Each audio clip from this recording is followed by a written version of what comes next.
quero que você abra a tua Bíblia em Gênesis, no capítulo 37.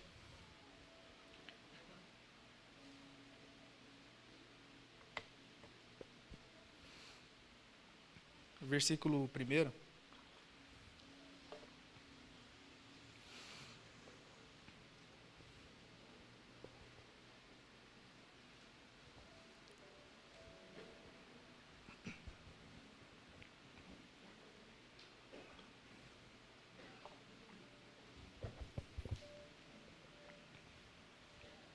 Diz assim: Jacó habitou na terra de Canaã, onde seu pai tinha vivido como estrangeiro. Esta é a história da família de Jacó. Quando José tinha 17 anos, pastoreava os rebanhos com seus irmãos, ajudava os filhos de Bila e os filhos de Zilpa, mulheres de seu pai, e contava ao pai a má fama deles. Ora, Israel gostava mais de José do que qualquer outro filho, porque ele havia nascido em sua velhice. Por isso mandou fazer a ele uma túnica longa. Quando seus irmãos viram que o pai gostava mais dele do que qualquer outro filho, odiaram-no e não conseguiram falar com ele amigavelmente. Certa vez José teve um sonho e contou aos seus irmãos, e eles passaram a odiá-lo ainda mais. Quando eu falei essa frase para você, desse pastor, que quando um sonho morre, existe tristeza, mas quando um sonhador morre, existe uma tragédia, é exatamente o contexto que aconteceu com José. Os irmãos dele olharam José basicamente como um inimigo, né? Porque quem era José nesse momento? Aquele irmão caçula, né? Quem tem irmão aqui? Agora eu acho que de todos que tem irmão, que se você não é o caçula, você vai responder sim. Quem aqui já apanhou por causa do irmão caçula? Eu acho que essa resposta é unânime, né? Calma, Jenny, não precisa exteriorizar aí os sentimentos, né? Só responde sim ou não, né? Então, vamos trabalhar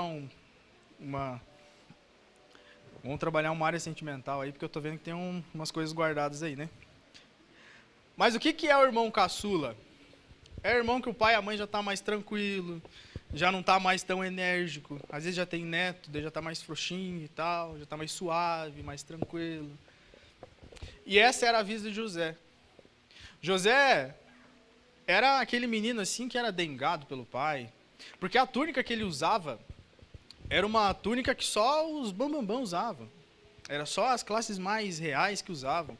Então, uma túnica colorida, ele que passou a usar essa túnica. Então, ele era o mais bajulado, era aquele menino ali que estava mais perto do pai. E normalmente o caçula, ele é o mais dedo duro, né? E você vê nesse texto que era exatamente isso que José fazia, né? Você viu ali no texto que ele falava, que ele ia lá e contava as coisas que aconteciam, né? Falava dos irmãos, olha lá, no versículo 2, ajudava os filhos de Bila e os filhos de Zilpa, mulher de seu pai, e contava ao pai a má fama deles. Então ele ia lá e dedurava os irmãos. Então ele já não tinha uma moral muito boa, né? E além disso acontecer, o que acontecia ali? Deus dá um sonho para José. E o sonho de José gera ainda uma indignação ainda maior para os irmãos. Porque ele pensa, poxa vida, esse menino nasce agora, a gente se rala com tudo, nós levamos a culpa de tudo. E agora ele vem com essa conversa aí desse sonho, que vamos ter que se dobrar, se curvar, inclusive nosso pai e tal, como é que é esse negócio? E gera neles um sentimento muito ruim. Sabe o que isso me alerta? Que quando você tem um sonho, você não deve contar ele para qualquer pessoa. Não porque Deus não é capaz de fazer ou realizar aquele sonho que Deus te deu, porque você contou para alguém. Porque ninguém tem um poder maior do que de Deus. Ninguém consegue impactar a tua história de uma forma mais impactante que Deus. Ninguém vai conseguir impedir algo de acontecer. Se Deus falar não vai acontecer, vai. O negócio é que quando você sonha e você expressa esse sonho para as pessoas que não conseguem sonhar com você, se você não tiver estrutura emocional suficiente, você se frustra. Se você não tiver estrutura suficiente para aguentar a contramão das pessoas, você acaba abrindo mão daquele sonho. Você desiste dele, porque o que as pessoas falam se torna mais impactante do que Deus falou para você. Então, qual é a orientação de Deus que nós temos? De contar sonhos ou de pedir orientação ou direção para quem tem capacidade de sonhar com você. Aí sim você consegue contar um sonho para alguém. para alguém que vai te dar uma orientação, para alguém que vai te dar uma direção e não vai jogar um balde de água fria em você. Porque sabe qual que é o problema? Existem as pessoas que sonham, entendeu? Tem aquelas pessoas que realmente te inspiram a sonhar, que quando ela te ouve, ela fala assim, não, realmente, olha, mas se você fizer assim, pode ser que funcione desse jeito. Mas vamos orar, olha, eu sento com você, eu ando com você tantos dias, vamos fazer um propósito de jejum e oração para que esse sonho venha acontecer, vamos pedir uma confirmação de Deus sobre isso, porque realmente isso vai impactar tanto a tua vida quanto o reino. É aquela pessoa que te motiva, ela te impulsiona a continuar. Só que também tem os coveiros de sonho. Tem aquelas pessoas que elas não conseguem sonhar. Elas não têm mais coragem de sonhar. E por não conseguir sonhar, o que elas fazem? Elas tentam enterrar o sonho de todo mundo. Elas tentam limitar tudo que todo mundo quer fazer. Elas tentam parar todas as pessoas porque elas não têm coragem de continuar. Então nós temos que tomar cuidado com as coisas que nós falamos, com a forma que nós fazemos e para quem nós falamos. Sempre fale os teus sonhos para pessoas que podem te impulsionar para cima, que vão continuar com você. Agora deixa eu fazer uma pergunta aqui. Não precisa levantar a mão se não quiser, tá? Quantas vezes você começou algo e parou no meio?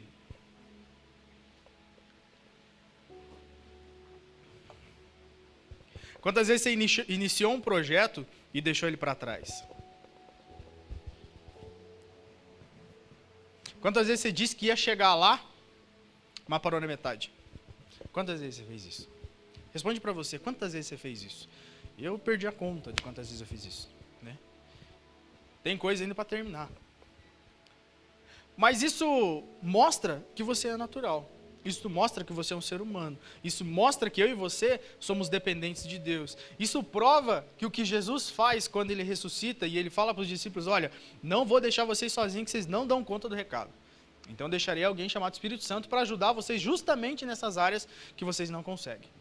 E graças a Deus por isso que nós temos o Espírito Santo para nos auxiliar. Mas um estudo, ele mostra o seguinte, que a maioria das pessoas que falam que vão chegar lá e param na metade, não é por falta de capacidade, não é por falta de dinheiro, não é por falta de recurso, não é por falta de indicação, não é por falta de nada disso. Sabe por que essas pessoas não chegam? Porque elas desistem no meio do caminho. Só por causa disso. Porque às vezes tem o recurso, tem indicação, tem tudo o que precisa, mas não tem a perseverança, não tem a insistência, não tem aquela carga, quem sabe, de ânimo, de buscar em alguém esse impulso, essa ajuda, não consegue continuar caminhando e desiste. Então, a maioria das pessoas não chega lá, é porque não continua, é porque abre mão. Não é por falta de dinheiro, não é por falta de nada disso. Ah, mas eu conheço a minha história, eu sei que se eu tivesse mais dinheiro, eu continuava. Se eu tivesse, quem sabe, aquela indicação, eu tinha continuado, eu não tinha parado. Se não fosse por causa do fulano não me ajudar, se fulano não me patrocinasse, se ele viesse me patrocinar, ou se, quem sabe, aquela pessoa que falou que ia fazer a sociedade comigo, ou se o fulano que falou que ia orar comigo no monte, ou se o ciclano que falou que ia me ajudar em oração, se não fosse todas essas situações, eu tinha continuado, eu tinha conseguido.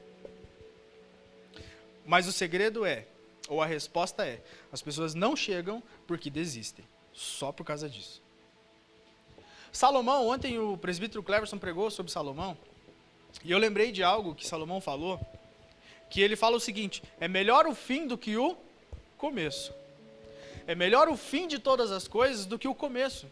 Por quê? Porque começar é fácil. Começar é muito fácil. Começar é simples demais. Nós começamos a mexer aqui. Começar é fácil. O problema é terminar. O problema é encerrar o projeto. O problema é chegar no final dele. O André da bateria, tá ali escondidinho, ele veio nos ajudar a passar massa corrida ali. Pensa num rapaz ligeiro. Eu entrei, eu estava mexendo com os vídeos aqui dentro. A hora que eu saí, ele já estava ali, passando o negócio. Eu falei, rapaz, você vai terminar tudo hoje desse jeito, né? Mas quando você coloca a mão no negócio para fazer e vai até o final, tem gente que não gosta lá em casa de quando a Elisa começa a mexer nas coisas lá no jardim, fazer as coisas, não gosta. Já até deu uma risada ali, né? Fica até meio pensativo, assim, né? Ai, a tia começou a mexer com os negócios lá, né? Até eu penso isso às vezes, né? Porque enquanto ela não termina o negócio, da meia-noite ela está lá fazendo. Mas ela é persistente, é insistente, ela não para. Ela vai até o final. Quem mora lá em casa sabe. Né? Enquanto ela vai, ela suga os sobrinhos assim até tutano. Né? Mas não abre mão. Só que se todos nós insistíssemos em todas as áreas das nossas vidas, nós teríamos um resultado de sucesso muito maior. Por que existem tantas pessoas desviadas? A proporção de desviados é 1 para 1. Para cada um cristão existe um fora. Para cada um dentro da igreja tem um fora da igreja. Por quê? Porque desistem no meio do caminho. Porque entendem que a dificuldade é um momento para eu parar. E a dificuldade nunca foi um momento para parar.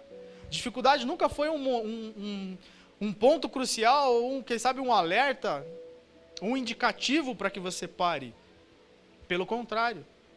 É um desafio para mostrar que você é capaz de superar. Mas qual é a prova e a certeza que eu tenho disso? Porque quando Deus está criando Adão lá, o que Deus fala? Façamos o homem como? A nossa imagem e o quê? Você acha Deus perfeito? Você acha Deus vencedor? Você acha que Ele consegue todas as coisas e que Ele pode tudo?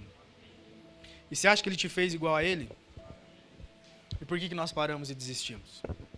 Por que nós abrimos mão de sonhos e de projetos? Por que a primeira dificuldade nós paramos em várias coisas? Por que às vezes nós queremos desistir da nossa vida e parar tudo? Porque nós esquecemos quem nós somos e de onde nós viemos. A dificuldade nunca foi um indicativo ou um indicador para você parar. Pelo contrário. É para provar que você é a imagem e semelhança de Deus e que você pode quando você caminha com Ele.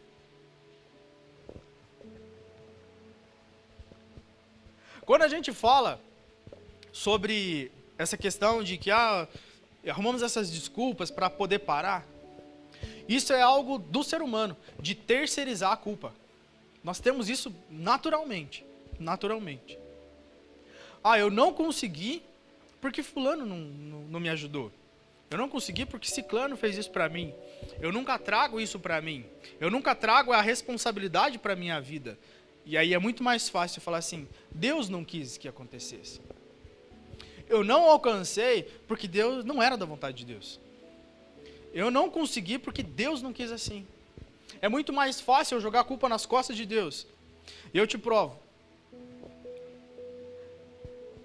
Pensa numa situação. Às vezes você já até viveu isso.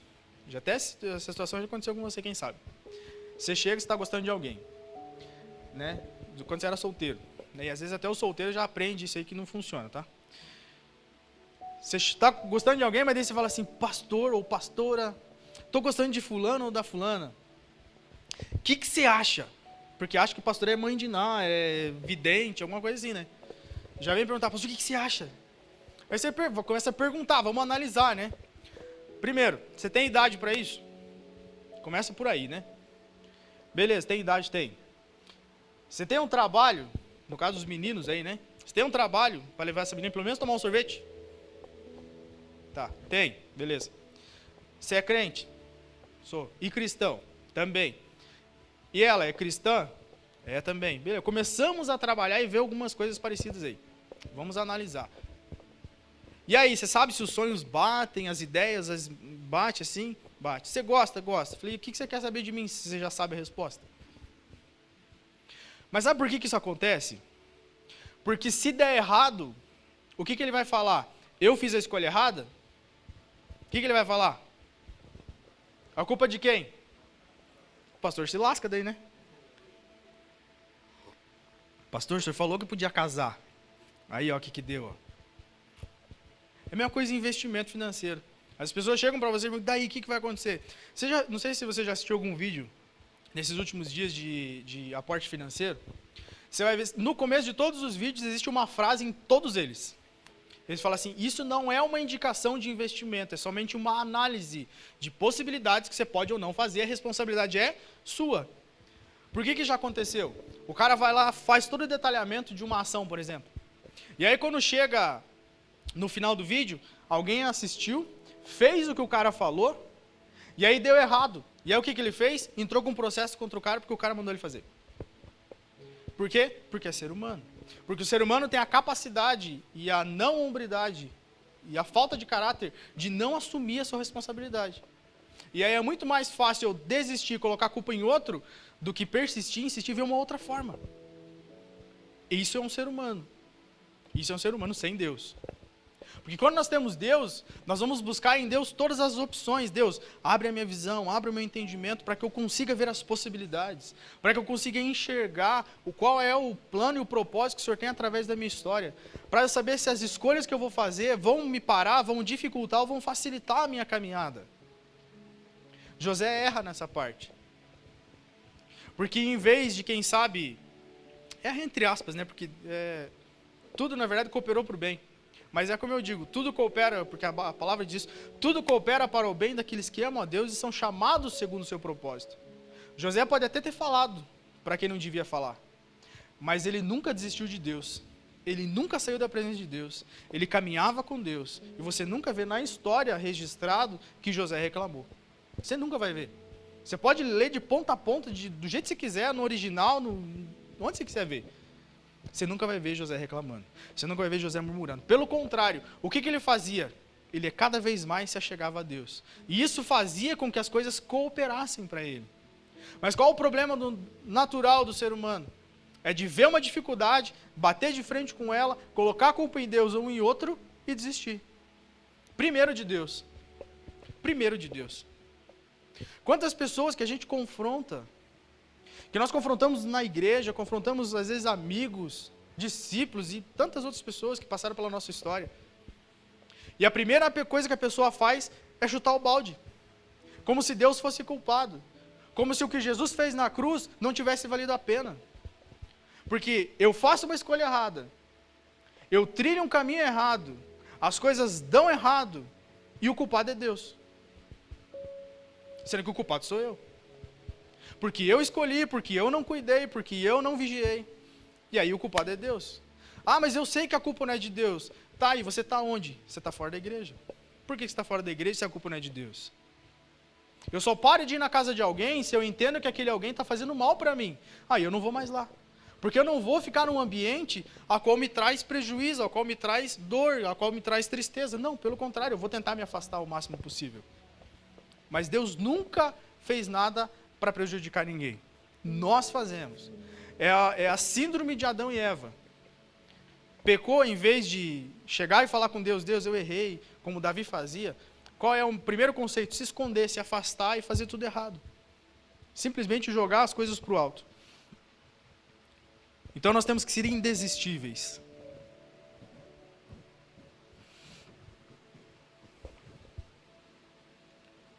Eu vou te dar alguns exemplos de pessoas que não desistiram. E por elas não terem desistido, você está aqui ou você foi beneficiado de alguma forma. Porque, querido, algo que nós temos que entender como seres humanos, como pessoas e como cristãos, que a desistência, que o desistir não tem a ver só com você, tá? Desistir não tem só a ver com você. Lembra que eu falei dos jovens que subiram hoje aqui? Que se eles não desistirem, eles continuarem, eles vão continuar em nome de Jesus caminhando até o final da vida, porque eles fizeram uma aliança com Deus e não com ninguém aqui dentro, mas com Deus. Se eles não desistiram, pessoas que dependem deles no futuro, dependem da não desistência deles. Se eu quero ser impactante e impactar a minha geração, a história e o tempo que eu vou ficar nessa terra, o não desistir vai fazer com que esse propósito se cumpra. O não desistir vai fazer com que realmente a geração seja impactada. E eu desistir vai impedir com que, quem sabe, coisas que tinham que acontecer através de mim não aconteçam. Ontem, acho que com a Elise que estava conversando até sobre Salomão depois do culto. E Salomão, porque, gente, nós temos um propósito, né? Isso é bem definido, eu acho, por todo mundo. Nós temos um propósito na terra, Deus tem algo através de nós. E eu e você temos um propósito definido na história. Salomão tinha não era nem sobre Salomão, foi sobre Sansão que eu falei. Sansão também tinha um propósito, tinha um objetivo definido. E qual era o objetivo de Sansão? Qual era o propósito de Sansão? Deus falou que separaria o menino, ele seria nazireu. Para quê? Para libertar Israel dos... Quem vai arriscar? Lê a Bíblia aí. Isso. Ele ia libertar a nação. Só que às vezes a gente olha para Sansão e só olha para os defeitos dele, só olha para tudo de errado que ele fez. Que é muito mais fácil eu olhar o defeito, porque quando eu olho o defeito do outro e eu critico o outro, não é porque ele é errado. Porque muitas vezes, isso você vê na psicologia, por que muitas vezes o ser humano ele fala mal de outra pessoa? Ou ele fala mal de um costume de outra pessoa? Não é porque ele não gosta da pessoa ou porque ele julga o que ela está fazendo errado. É porque ele vê nela o que ele vive.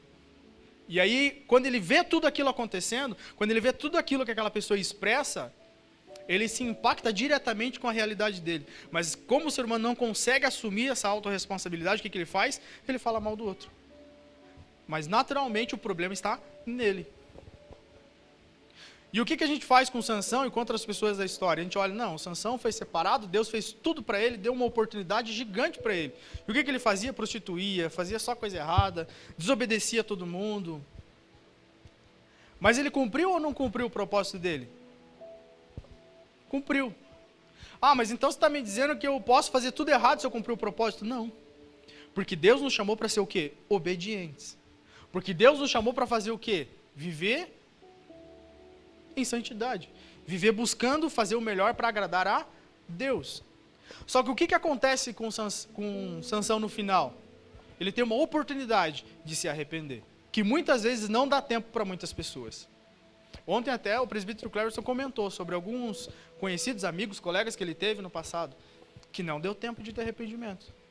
O André, antes de ontem, a gente estava conversando, e ele falou também de um pessoal que morava perto da casa dele, que não deu tempo de se arrepender. Estava dormindo em casa, quando viu, tinha um monte de gente lá, atiraram no cara, encheram ele de bala, não deu tempo.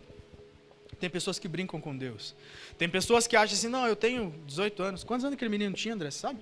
17? 19 anos. E morreu os dois, porque estava o que fez a besteira, e aí tinha um amigo. E aí o amigo fala assim, não, nós somos amigos, se for para morrer, morremos juntos. Morreu mesmo. Os dois novinhos. Então, querido, nós não sabemos o dia nem a hora. Então não dá tempo de brincar com coisa séria. Não dá tempo de brincar, de achar quando Jesus vem. Porque às vezes a gente pensa só no arrebatamento, mas esquece que tem outras formas de ir. Ou para Deus ou para não. Ou não ir para Deus, ou ir para o inferno. Só que o que a Sansão faz? No final da história, envergonhado. Porque Deus tinha falado tudo que ele precisava fazer. E tudo que ele não podia fazer. E ele decidiu fazer tudo. Só que no final da história ele se arrepende. No final da história ele se arrepende genuinamente. E aí a palavra diz o seguinte, e fez Sansão na sua morte, mais do que em toda a sua vida. E aí eu volto lá para o que Salomão falou, melhor é o fim do que o começo. Não adianta você viver a vida inteira em santidade, não adianta você sonhar 50 anos, e aí quando você faz 50 você desiste de sonhar, não quero mais sonhar, desisto, não aconteceu até hoje, não vai acontecer mais. E se José tivesse desistido do sonho dele? Porque José começa a sonhar com quantos anos? 16. E ele assume o reinado com quanto? Com 50 e alguma coisa, o governo. E se ele desistisse com 25? O que ia acontecer? Se ele desistisse e parasse no meio do caminho, não vai acontecer. Deus falou, mas não vai acontecer. Você está entendendo? Não adianta insistir por um período e parar. Não adianta caminhar um pouco e desistir da caminhada. Você não vai alcançar, você tem que persistir, insistir e não desistir. Você não pode parar, você não pode se limitar pelas situações. Nós temos que ser indesistíveis, nós temos que ser imparáveis. Porque se Deus falou, não tem ninguém que possa falar o contrário. Se Deus falou que é o ano do crescimento, eu acredito que nós vamos estar no mínimo 3 vezes maior no final do ano. Porque Ele falou. Mas só falar não resolve se não tiver o agir, se não fizer. É que nem o que eu falei semana passada sobre a árvore. Nós vamos plantar ela, mas quando que ela vai nascer? Quando que a árvore vai nascer? Quando que ela vai nascer? Hã? Agora? Mas ela está aqui para a gente plantar? Quando que ela vai nascer? Quando a gente plantar. Só vai nascer quando plantar. O sonho só vai acontecer quando você colocar a mão naquilo e vamos trabalhar para fazer acontecer. Aí vai funcionar. Aí as coisas fluem, as coisas começam a caminhar. O que Deus fala para Moisés? Moisés, é o seguinte, pega o cajado e toca no chão. O que aconteceu? O mar abriu. O que ele fez? Deus deu a orientação e a direção. O que Moisés faz? Obedece. Pode ser que ele nem entendeu. Será que tem um botão aqui que eu vou bater? O que vai acontecer? A fé. O botão para acionar a promessa de Deus chama-se fé, chama-se confiar, chama-se acreditar. Aí nós acessamos, aí nós crescemos, aí nós avançamos e aí nós alcançamos. Mas vamos lá, tem que ter ação. Se Albert Einstein tivesse desistido, quantos não gostam de física na escola? Estudaram, mas estudaram na marra. Pode levantar a mão com sinceridade. Agora é desabafar. Né? Sei que tem mais gente que odeia. Sabe quem é o culpado disso? Einstein. Mas sabe por quê? Porque ele não desistiu. Sabe por que você anda de avião, você anda de carro, você tem um monte de tecnologia bacana? Porque ele não desistiu. Por isso que eu falei que desistir não se trata só de você. Quando nós entendemos e falamos, eu não quero mais isso, você não está abrindo mão dos teus sonhos, não está abrindo mão do teu projeto, você está abrindo mão do que Deus podia fazer através de você em outras pessoas. Então não se trata só da gente. E sabe o que é legal na história de Einstein? Que os professores falavam que ele tinha problema. Que ele não tinha capacidade suficiente para aprender. Porque ele era focado naquilo que ele via que poderia ser conhecido, sobre um novo conhecimento, sobre os estudos que ele fazia, as teorias que ele imaginava e que ele via que eram possíveis de ser provadas e cumpridas, ele via aquilo e as pessoas não acreditavam. Porque quem não sonha como Deus sonha, quem não vê o que você vê, não acredita no que você está vendo. Quando Eliseu fala assim, Deus, abre a visão do moço para que ele veja. O moço estava o quê? Desesperado. Vão morrer todo mundo. Olha o tamanho do exército que está aí, nós vamos morrer. E Eliseu ali de boa, tranquilo. Falei assim, cara, vou te mostrar um negócio. Deus, abre os olhos espirituais dele para que ele veja. Sabe, pessoas que não conseguem enxergar o que você está vendo no espiritual, porque quando você está alinhado com Deus, quando você está com a tua fé alinhada no Senhor, você vai começar a enxergar coisas que aos olhos de quem não está preparado e não está olhando como Deus olha, é absurdo, é impossível, não vai dar, você é louco. Mas quando você está caminhando com Deus, quando você tem visão de Deus, a loucura de um é a sabedoria de Deus. Sabe, aquela loucura que você olha assim, cara, é impossível acontecer isso. Mas Deus faz acontecer. Quando você está andando com Ele, quando você está alinhado com Ele. Mas quando você também não desiste. Outro que a gente sempre usa como exemplo, Thomas Edison. Thomas Edison tem várias invenções. Várias invenções. Tanto que ele foi considerado o maior inventor do século XX. Por quê? Porque ele não desistiu. Porque ele não parou. Tem lá o invento da lâmpada incandescente, né, do filamento incandescente. Ele não desistiu. As histórias dizem que ele tentou mais de 1000 vezes. Às vezes você tentou fazer uma coisa 3 vezes e está parando porque você não aguenta mais. Fala, não vai dar certo, eu já tentei tantas vezes. Às vezes não é que não vai acontecer. Às vezes é o jeito que você está fazendo que está errado. Davi conseguiu trazer a arca no primeiro momento? Não, porque ele estava fazendo do jeito errado. Então, às vezes, não é que não é para ser, é que você ou eu estamos fazendo do jeito que Deus não quer que faça. Porque não é desse jeito para fazer. E aonde eu descubro isso? Em Deus. Porque nós somos cristãos, nós somos alinhados com Deus, então em Deus eu acho todas as respostas que eu preciso. Mas eu não posso desistir. Sabe uma coisa que eu achei legal? Eu falei isso uma vez, mas eu vou te lembrar de novo. Da história da mãe de Thomas Edison. Porque o que acontece com ele? Quando ele era criança, por volta dos seus 7, 8 anos, a mãe dele leva ele para a escola para ser alfabetizado, como todo mundo, normal. E aí, eles olham para ele e mandam um bilhete para a mãe dele. E ela recebe esse bilhete. Quando ela lê o bilhete, ela fica impactada, ela começa a chorar. E aí o Thomas Edison olha para ela, mãe, o que é que está escrito? E ela lê o bilhete e fala para ele assim, a escola disse que você é inteligente demais. E que eles não têm professores suficientes para conseguir te ensinar devido à capacidade que você tem. Então eles não conseguem, e eles pediram para eu mesmo te ensinar em casa. E aí ele fica assim, poxa, que legal. E ele fica entusiasmado, ele fica animado com aquilo. E aí o tempo passa, ele se torna um inventor do século e tal, ele consegue tudo o que ele conseguiu, inventa tudo que ele inventou. E aí a mãe dele morre. E aí na organização da casa, ele vai e acha um caderno, e dentro do caderno ele acha aquele bilhete, ele lembra do bilhete. Eu falei, puxa vida, minha mãe guardou o bilhete, que legal. E ele foi ler o bilhete. Mas sabe o que dizia no bilhete? O bilhete dizia assim, mãe, seu filho tem incapacidade mental, ele não tem capacidade para estudar na nossa escola e nós não temos profissionais suficientes para ensiná-lo. Então ensine e alfabetize você mesmo em casa. Essa foi a história real da vida dele. E aí ele faz uma autobiografia, e eu até escrevi, ele fala o seguinte, ele faz uma autobiografia dele, e ele fala quem foi Thomas Edison. Ele fala assim: Thomas Edison, uma criança confusa, esquizofrênica, com problemas mentais, mas foi o inventor do século, porque sua mãe não desistiu dele.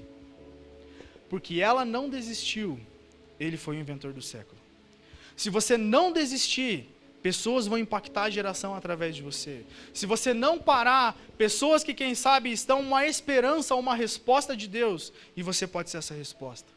Por que muitas pessoas se matam no mundo? Porque pessoas negam de fazer aquilo que Deus as chamou para fazer. Às vezes uma pessoa está se matando agora, porque um cristão desistiu de fazer o que Deus chamou para fazer. Porque às vezes alguém decide desistir daquilo que Deus chamou para fazer. Porque se acha incapaz, porque acha que não consegue, porque acha que não dá. E aí desiste.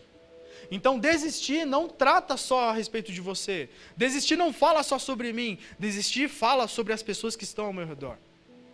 Porque eu aceitando ou não, sabe o que acontece? Quando eu estou aqui, quando você está aí, quando você está onde você estiver, existe um mundo de espectadores olhando e analisando a tua história. Olhando e analisando quem você é. Olhando e analisando você com esperança. Eu não esqueço até hoje, eu tinha 17 anos.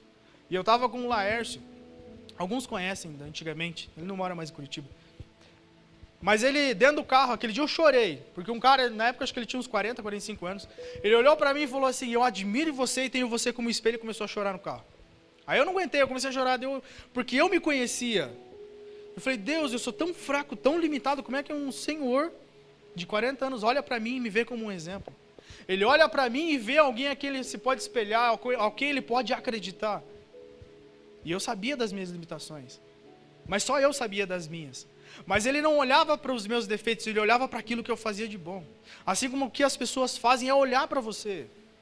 As pessoas olham para mim, olham para você. E quando você abre mão, quando você desiste, você está dando uma carta para elas também desistirem.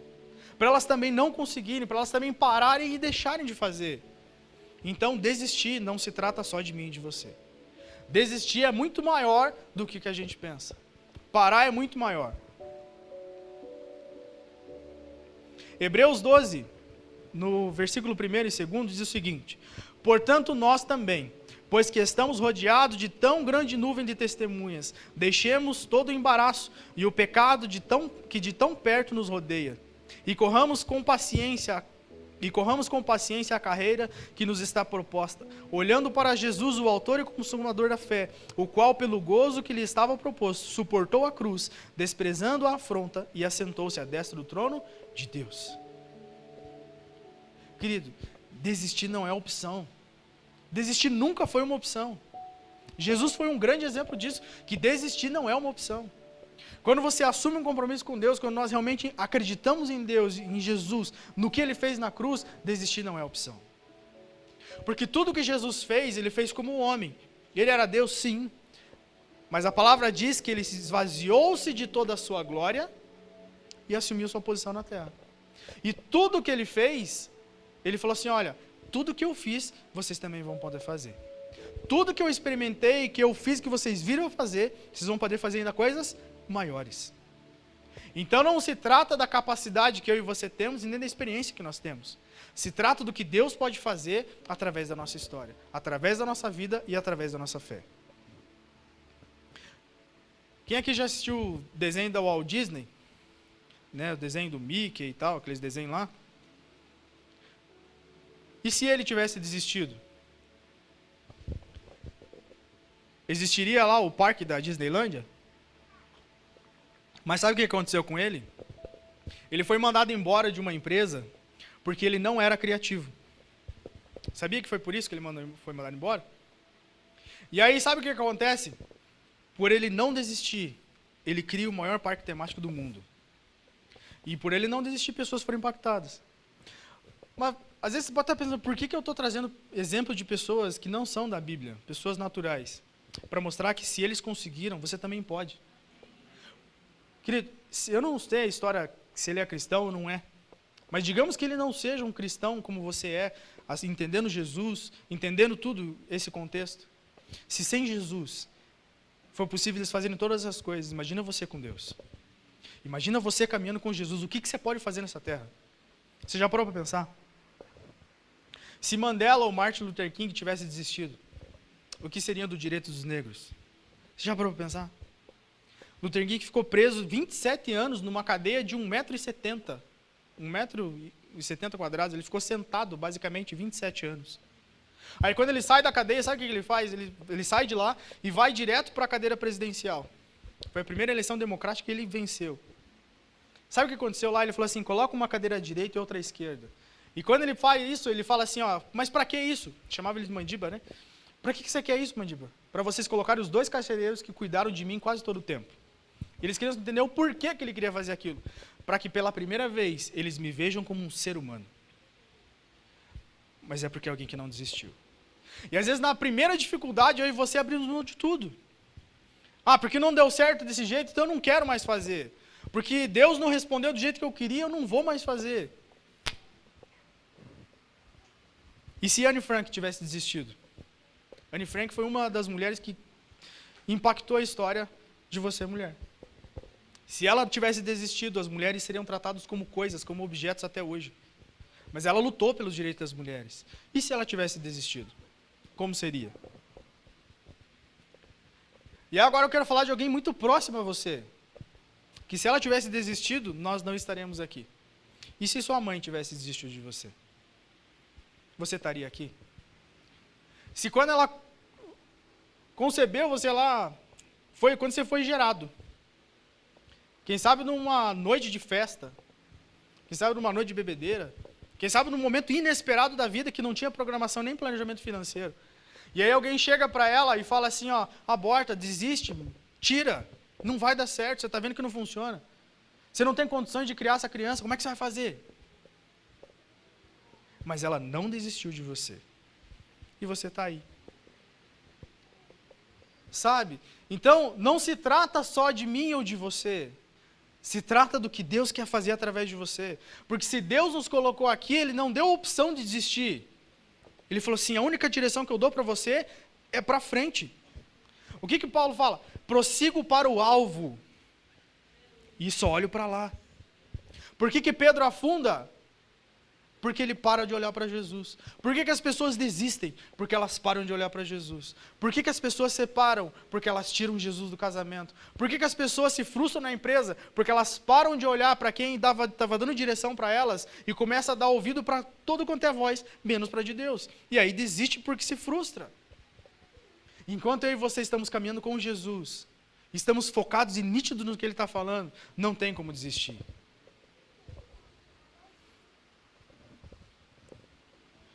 E aí, por causa da frustração, nós entramos num critério que se torna muito perigoso. Porque daí nós entramos num ambiente que a gente começa a falar o seguinte, não dá para confiar em ninguém. Não consigo mais confiar em ninguém, não tem como confiar em ninguém. Nem um homem presta, nem uma mulher presta, nem um patrão presta. Não dá para confiar em ninguém. Só que quando você expressa esse sentimento de não dá para confiar em ninguém, sabe o que você está falando? Não dá para confiar nem em mim mesmo. Porque se não dá para confiar em ninguém, não consigo confiar nem em mim.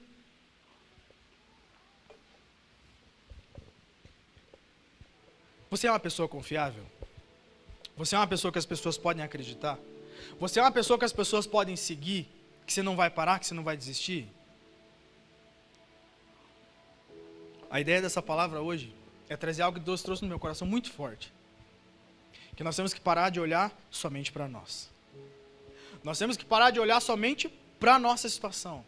Nós temos que parar de olhar somente para a gente. E começar a levantar a cabeça e olhar para os lados, que existem pessoas que dependem de você. Que existem pessoas que se espelham em mim. Que existem pessoas que olham, mesmo eu sendo defeituoso, mesmo eu sendo cheio de limitações, as pessoas olham para você e olham para mim. Então não se trata só de mim e de você. A situação de crédito e credibilidade é uma coisa muito legal. Porque todo mundo quer crédito. Mas às vezes as pessoas não lutam tanto pela credibilidade. E são coisas totalmente diferentes. Totalmente não, mas são coisas diferentes. O que é você ter crédito? É você, quem sabe, ter um cartão de crédito lá de 5 mil reais, e você sabe que durante aquele período ali, enquanto você não gasta tudo, você tem aquele crédito. Mas sabe o que é a credibilidade? É você esgotar esse cartão de crédito de 5 mil reais, e aí você chega lá no banco, quem sabe você esgotou porque você fez uma escolha errada. Você fez uma escolha que não funcionou, e aí na empresa não deu certo, na vida pessoal não deu certo, você escolheu errado. Mas aí você tem credibilidade. Aí você chega lá no teu gerente e fala assim, cara, eu fiz uma escolha errada. Quem sabe trouxe um prejuízo financeiro para minha conta e impactou o banco porque eu estou devendo agora. Mas quando você tem credibilidade, o cara olha para você e fala assim, eu sei que o caráter teu não é esse. Eu sei que realmente foi uma dificuldade que você passou de uma escolha que você fez errada. Mas eu sei que você vai superar. E aí você chega para o gerente e fala assim, não, confia, acredita em mim, porque eu mostrei para você em todos esses tempos que você me conhece, que eu consigo reverter, que eu consigo fazer acontecer. Então me dá o crédito que vai dar certo. Isso é credibilidade. É o gerente liberar para você, mesmo quando você está negativo. Mas ele sabe quem você é. Ele sabe do teu potencial e sabe do teu caráter. O problema é que tem muito crente que entra dentro da igreja só querendo o crédito de Deus, mas não trabalha a credibilidade. Por que tem muitas pessoas que não acreditam mais nas outras? Não é porque às vezes a pessoa não tem resultado, mas porque ela não é confiável, porque ela não demonstra essa credibilidade. Sabe o que é credibilidade? É você errar na tua vida, mas alguém chegar para você e falar assim, não, eu acredito em você, eu sei que você vai reverter, eu sei que vai dar certo, eu sei que você vai virar o jogo, que você vai fazer acontecer. E na maioria das vezes as pessoas só acreditam dessa forma, quando elas veem Jesus em você. Porque elas precisam ver uma base em você, porque elas precisam ver em nós algo realmente que seja um alicerce, que seja um fundamento. E aí a gente ganha credibilidade.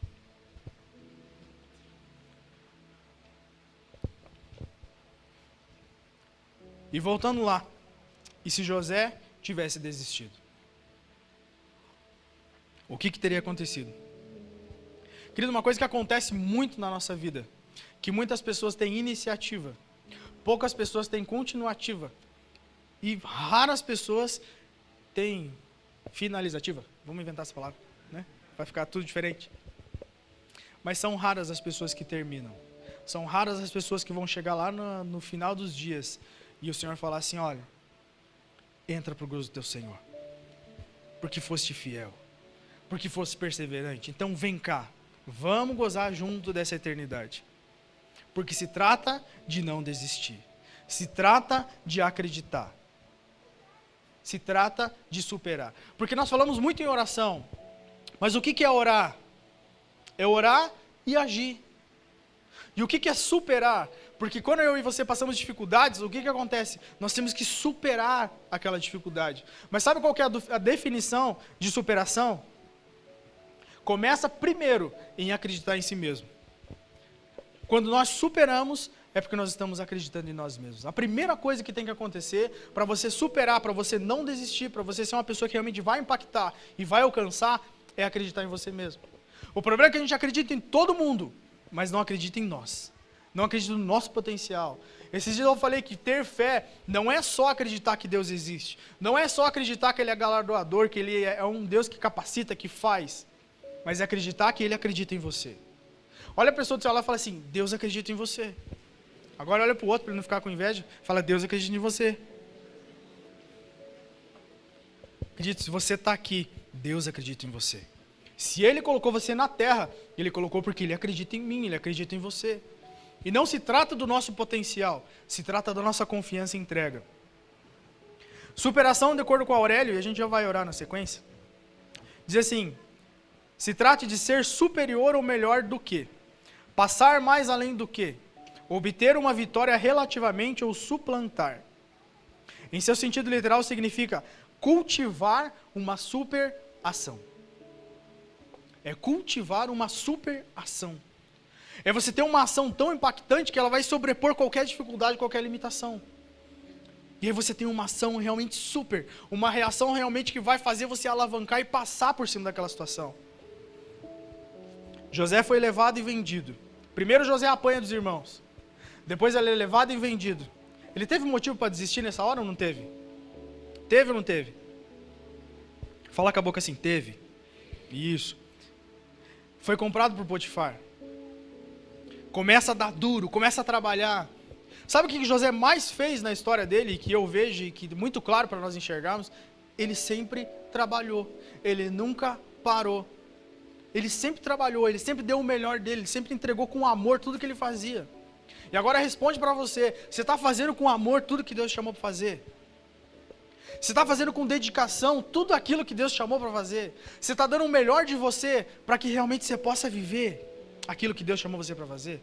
Será que eu estou entregando tudo que eu tenho para agradar a Deus e para mostrar que eu estou fazendo com amor, independente do cenário ou da situação que eu estou passando?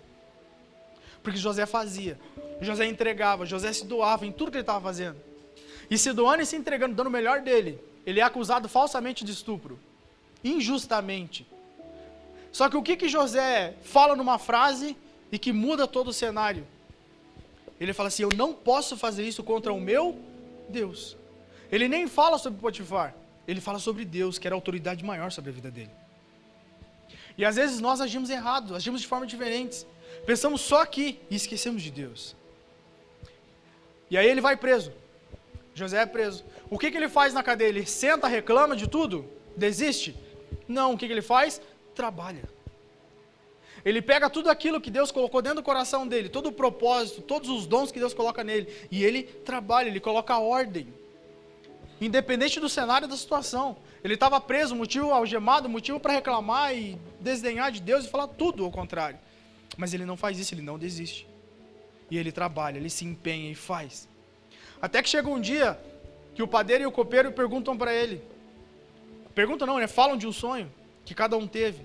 E aí José usa o dom que Deus deu para ele e interpreta o sonho. Nós temos que entender que nós temos que usar o que Deus nos deu para ajudar e alcançar pessoas aonde nós estamos. Se nós não conseguirmos usar o que nós temos, independente do lugar que nós estamos, nós não estamos produzindo, nós não estamos crescendo, nós não estamos cumprindo com o propósito que Deus nos chamou para fazer na terra. E José interpreta os sonhos dos dois. E aí ele fala para o copeiro assim, ó, você vai viver, e fala para o outro que ele ia morrer. Essa era a interpretação do sonho. Mas José é ligeiro, fala assim, ó, lembra de mim quando você estiver lá fora, para eu sair daqui. E o cara esquece de José. Tinha motivo para desistir ou não tinha? Tinha.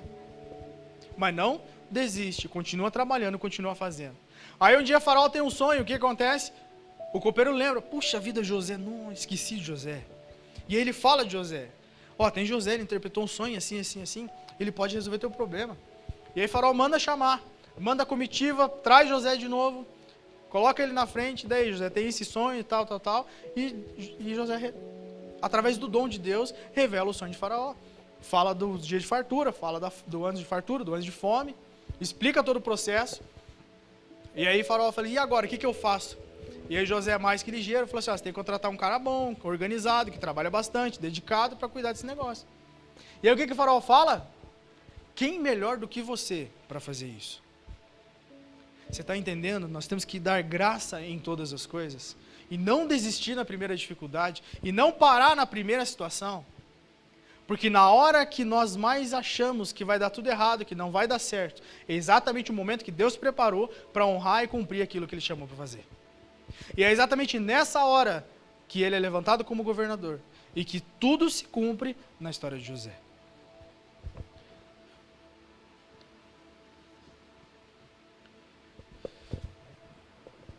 Mas algo que ficou marcado para mim é o zelo e cuidado de José em tudo que ele ia fazer. E isso fez a diferença na história dele. Isso fez diferença. Então desistir, querido, não é uma opção. Parar não é uma opção. Dificuldades não são desculpas para nós pararmos, mas pelo contrário, é um momento oportuno para a gente continuar avançando e continuar trabalhando. Um pensador chamado Rubens Alves diz o seguinte, de tanto não desistir, a gente chega lá. Ele fica de pé, em nome de Jesus. Perdoa por causa do horário, mas é necessário. E aí, a último personagem que eu quero trazer para você, dessa história, chama-se Jesus. E se Jesus tivesse desistido, o que seria de mim e de você? Se naquele momento que Jesus fala assim, Pai, se possível, passa de mim esse cálice, mas não cumpra em mim a minha vontade, mas cumpra a sua. Querido, Jesus também pensou em desistir. Jesus pensou em parar. Porque ele já sabia as dores que estavam vindo. Ele já sabia da dificuldade que estava chegando. Ele sabia de tudo que ia acontecer. Mas ele não desistiu. E se Jesus não desistiu, ele estava falando para mim e para você, indiretamente ou diretamente, não aceito que você desista. Porque o que eu passei por você era para você passar. Mas eu paguei o preço por você, para você reinar. Eu paguei o preço por você para você continuar caminhando, para você desenvolver os dons que eu coloquei dentro de você. Eu fiz isso por você, para que o dom que você tem seja executado na terra, para que o alcance que eu te dei seja executado na terra, para que tudo que eu coloquei nas tuas mãos venha a ser executado na terra em prol da minha glória e para alcançar os teus outros irmãos. Querido, desistir não é uma opção. Nunca foi uma opção. Desistir nunca foi opção. Você consegue olhar para dentro de você. Eu não preciso apontar o dedo para você. Deus não precisa levantar alguém por intermédio do Espírito Santo e falar assim, ó, você está fazendo isso, você desistiu de fazer aquilo, você está abrindo mão disso, você está enterrando esse talento, aquele outro. Você sabe. O próprio Espírito Santo está sondando o teu coração agora. Está sondando o meu coração agora. Para que eu e você façamos uma análise de como nós estamos andando. Do que nós estamos fazendo. Porque Deus dá sementes para mim e para você todo dia. Todos os dias. Qual semente? O semente das 24 horas. E o que nós estamos fazendo com essa semente? Deus colocou pessoas na tua mão. Deus colocou você aqui em cima já para pregar. E você está parado. Deus já colocou você aqui em cima para cantar. Deus já colocou você aqui em cima para interpretar teatro. Já colocou você em tantos outros lugares na igreja. E quem sabe você está parado. E aí é mais fácil eu falar assim, Deus, a culpa é tua, porque não é a tua vontade. Ou quem sabe não é a minha vontade. Quem sabe não é a tua vontade. Mas, querido, desistir não é uma opção. Parar não é uma opção. Quer alcançar o melhor de Deus? Continua caminhando, continua avançando. Não para, não desiste. Porque desistir não se trata só de mim. Desistir não se trata só de você. Jesus não desistiu. E por isso nós estamos aqui. Assista aquele filme lá, O Resgate do Soldado Ryan. É 3 horas de filme. Ou assista só aquele pedacinho, busca na internet lá. Quando eles acham ele, e o soldado John Miller fala para ele assim, cara, faça valer a pena. Faça valer a pena todo o trabalho e todas as pessoas que morreram em teu favor. A única coisa que Jesus fala para mim e para você que está aí na internet. Eu sei que tem gente da igreja olhando. Agora, nesse exato momento. E está parado. E está desistindo. Faz valer a pena. Tem um fundo de cruz. Coloca aqui, Israel. Aquele fundo de cruz. Tem um fundo aí.